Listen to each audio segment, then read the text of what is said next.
Hello friends, welcome to your channel I care by doctor Rakesh Joshi.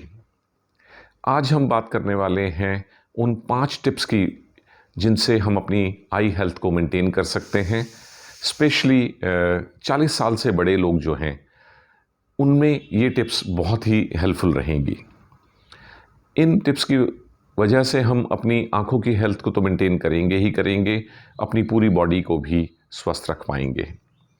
सबसे पहली tip है अपना कोलेस्ट्रॉल लेवल मेंटेन करना या उसे चेक में रखना। अब ये तो हम ज़्यादातर लोग जानते हैं, चाहे वो नॉन मेडिकल लोग हों, कि कोलेस्ट्रॉल बढ़ने से हमें हार्ट डिजीज़ होने के चांसेस रहते हैं या ब्लड प्रेशर होने के चांसेस रहते हैं। लेकिन बहुत कम लोग ये समझते हैं कि कोलेस्ट्रॉल बढ़ने से हमारी आँखों पे भी बहुत बुरा असर पड़ता है, स्पेशली जैसे जैसे हमारी उम्र बढ़ती है। अब ये जो कोलेस्ट्रॉल होता है, ये कभी भी हमें अपने टोटल कोलेस्ट्रॉल लेवल जो है 200 मिलीग्राम पर डेसीलीटर से ज़्यादा नहीं होने देना है। और इसमें भी डिफरेंट कंपोनेंट्स होते हैं, जैसे कि cholesterol, high density lipoproteins, low density lipoproteins, very low density lipoproteins and काइलोमाइक्रॉन्स।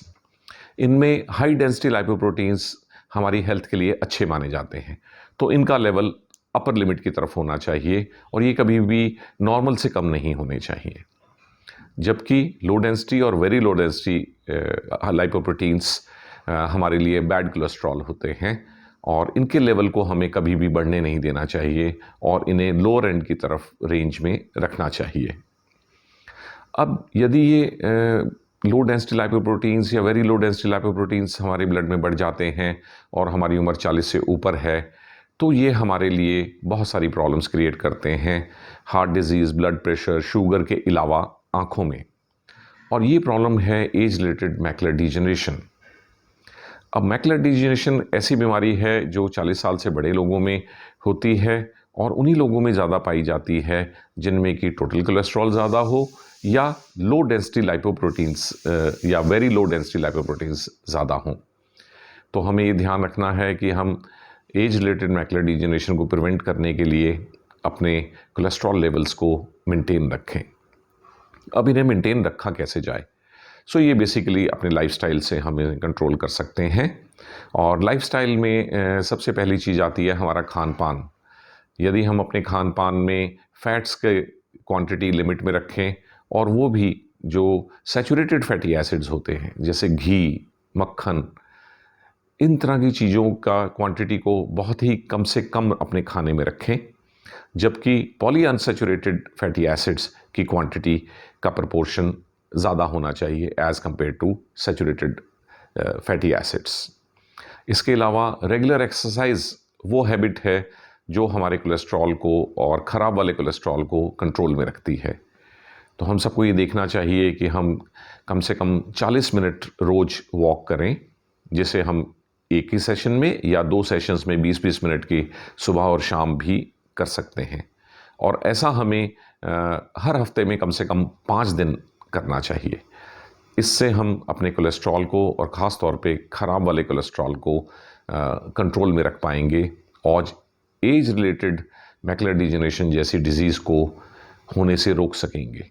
क्योंकि ये डिज़ीज़ रोकना तो आसान है, लेकिन यदि ये एक बार हो जाती है तो फिर ये एक प्रोग्रेसिव डिज़ीज़ होती है और इसमें परमानेंट विजन लॉस हो जाता है, जिसमें आई डॉक्टर्स भी आपकी ज़्यादा मदद नहीं कर सकते हैं। फ्रेंड्स, कोशिश करें कि अपने कोलेस्ट्रॉल लेवल्स को मेंटेन करें, ख़ास तौर पे अगर आपकी उम्र 40 से अधिक है।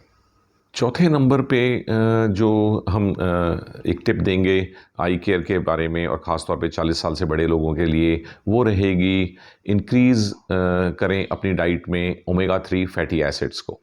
ओमेगा 3 फैटी एसिड्स को हम गुड फैट भी कहते हैं और ये हमारे शरीर के लिए, सभी अंगों के लिए स्वास्थ्यकारी होते हैं और आँखों के लिए तो विशेषकर होते हैं।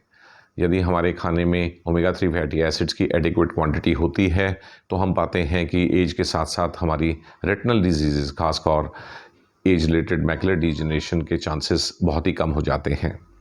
तो हमें देखना चाहिए कि हम अपनी डाइट में omega 3 fatty acids adequate amount में लें।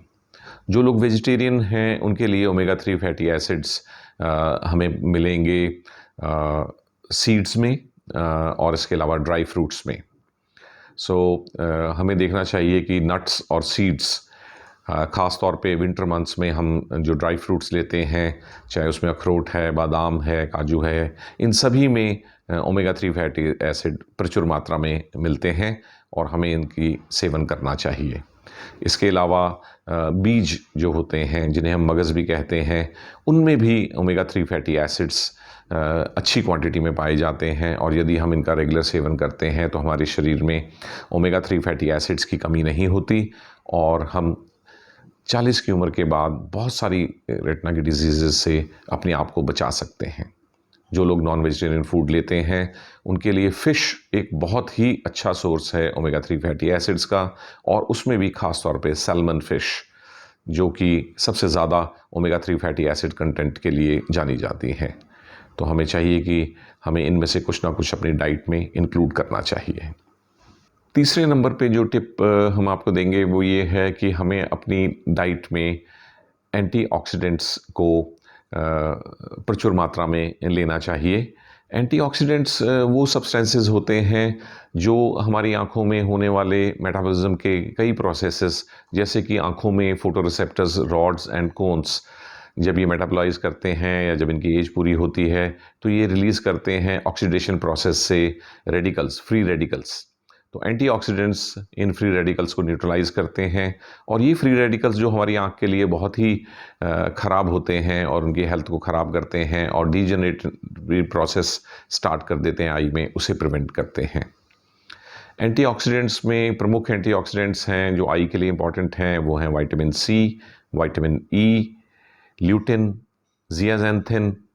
ये सभी एंटीऑक्सीडेंट्स यदि हम प्रचुर मात्रा में एक बैलेंस डाइट लेते हैं और स्पेशली उसमें हाई एंटीऑक्सीडेंट्स वाले फूड, जिनमें कि जैसे वेजिटेबल्स में ब्रोकली हुई, इस तरह के आइटम्स लेते हैं तो हमें फिर सप्लीमेंट्स की ज़रूरत नहीं होती। लेकिन ज़्यादातर लोग जो 40+ एज ग्रुप में हैं उन्हें आम तौर पे, ख़ास तौर पे अगर उन्हें ARMD जैसी डिज़ीज़ या रेटिनल डिजीज़ स्टार्ट हो गई हैं या डायबिटिक रेटिनोपैथी है, तो उन लोगों को फिर एंटीऑक्सीडेंट्स के सप्लीमेंट टैबलेट या कैप्सूल की फॉर्म में ज़रूर लेने चाहिए अपनी डॉक्टर की सलाह से।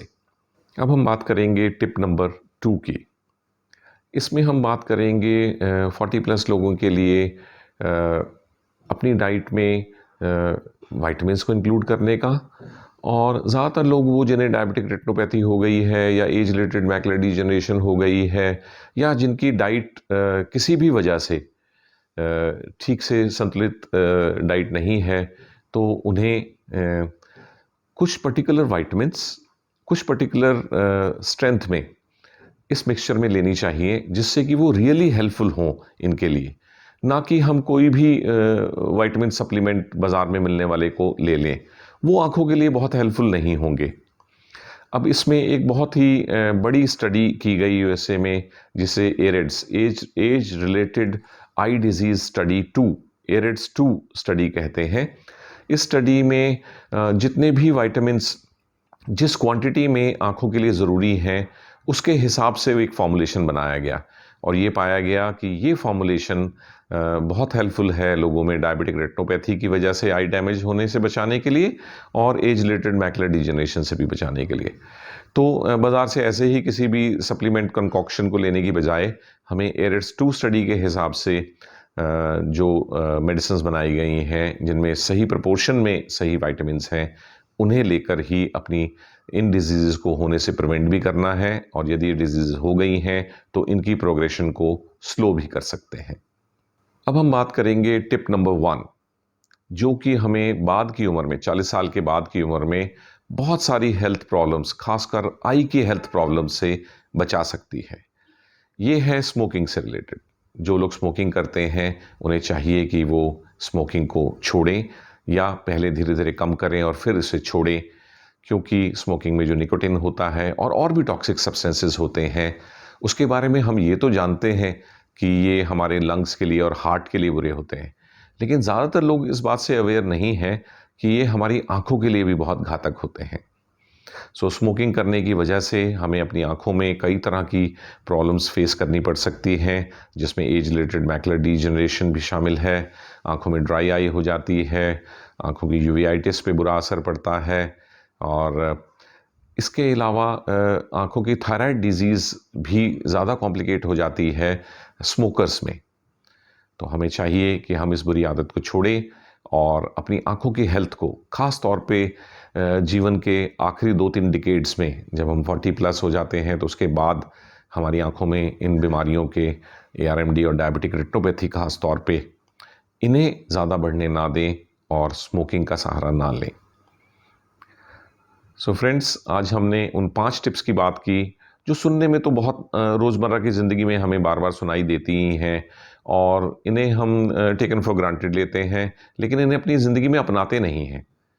यदि हम 40 साल से बड़े हैं और हम इन 5 टिप्स पे ख़ास ध्यान रखते हैं, तो आपके जीवन के आखिरी 2-3 डिकेड्स, 40 के बाद की उम्र की जो साल हैं, वो हेल्दी आइज़ के साथ बीतेंगे, और आप बहुत ही ख़राब डिज़ीज़ेज़ जिनका होने के बाद हमारे पास बहुत कम इलाज होता है, उनको होने से ही बचाएँगे।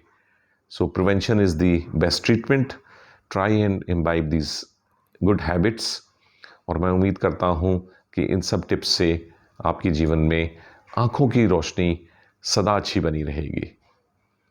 भविष्य में भी हम इसी तरह के और टॉपिक्स लेके आपके सामने आते रहेंगे। तब तक के लिए बाय बाय।